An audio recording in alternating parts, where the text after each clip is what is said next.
We all see the signs of aging on the surface, right? But have you ever wondered what's really happening underneath it all? Today, we're going way beyond skin deep to explore the hidden architecture of how our faces actually change over time. Let's get into it. It's a question we all think about, but the answer is so much more fascinating than you might imagine. It's not just about what's happening on the surface. There's this incredibly complex, three-dimensional story unfolding beneath the skin. A story that involves everything from our bones and muscles to the very fat that gives our faces their unique shape. So when you look at these two images, you're seeing the what, the visible changes from youth to age. Pretty clear, right? But in this explainer, we're going to uncover the why and the how. We're going to deconstruct this transformation layer by incredible layer. And here's our roadmap for how we'll do it. We'll start by laying out the face's core structure. Then we'll dig into how its scaffolding, its padding, and its surface all change and interact over time. And I promise, by the end, it'll lead us to a completely new way of seeing the human face. Okay, first things first. Before we can understand the changes, we have to understand the blueprint. We've got to peel back the layers, so to speak, to see the foundation of it all. You know, for the longest time, the approach to understanding the face was kind of two-dimensional, focusing mostly on the skin. But what anatomical studies have shown us is that the face is much more like a building, with 5 distinct architectural layers that all work together. And this cross-section right here, this is basically our guide. It shows you everything from the outermost skin all the way down to the deepest layer that covers the bone.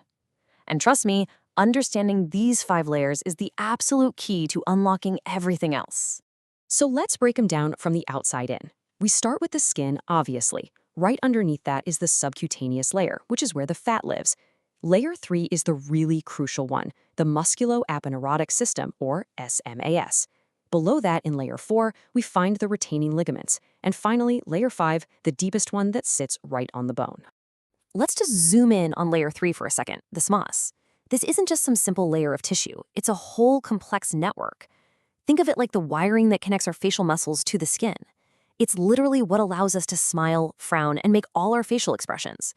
It's the communication system between muscle and skin. And its importance really can't be overstated. Our source material calls the SMS the key structure in surgical treatment of the face.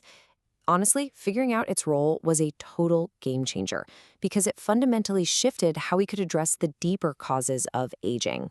Okay, so now that we get the SMAS, let's look at what holds everything in place. Down in layer 4, we find the face's internal support system, its anchors, the retaining ligaments. And these things are incredibly important. So what are they? Well, they're these tough, fibrous structures that run all the way from the deep bone right up to the skin.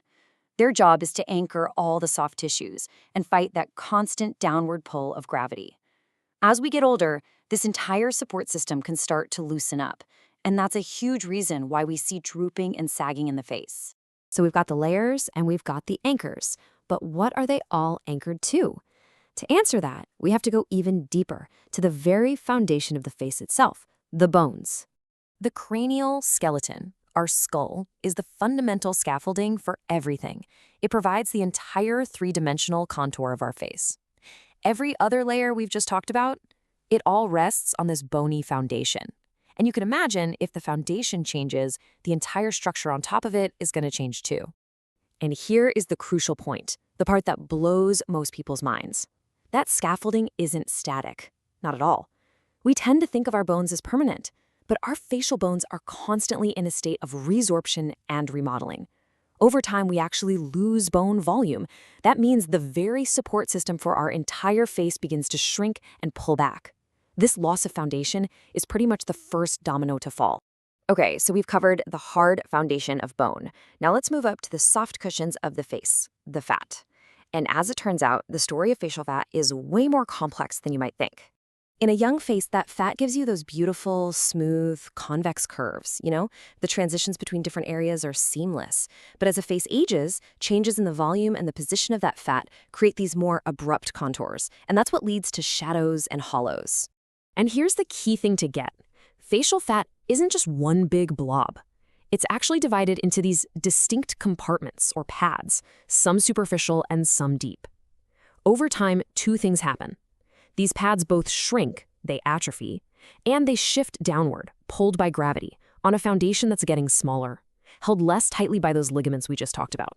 See how it's all connected? Let's look at a perfect example, one you've probably seen or heard of, the nasojugal groove, what a lot of people call the tear trough. Well, that visible line is a direct result of all these deep anatomical shifts we've been talking about. Specifically, our source material explains that this groove shows up and gets deeper as the malar fat pad, that's the fat in our upper cheek, starts to shrink and slide downward and inward. It's a sign on the surface of a much deeper event happening underneath. All right, so we have the shifting bone, the loosening ligaments, and the shrinking, descending fat. Now it's time to connect all the dots and see exactly how they create the final picture we see on the surface. This table sums it all up so perfectly. The bone remodeling? Well, that leads to a loss of the entire foundational support. The ligaments loosening allows for the soft tissue to descend and droop. And the fat pads shrinking and shifting, that's what creates the hollows and deep folds. Every single deep change has a direct consequence right there on the surface.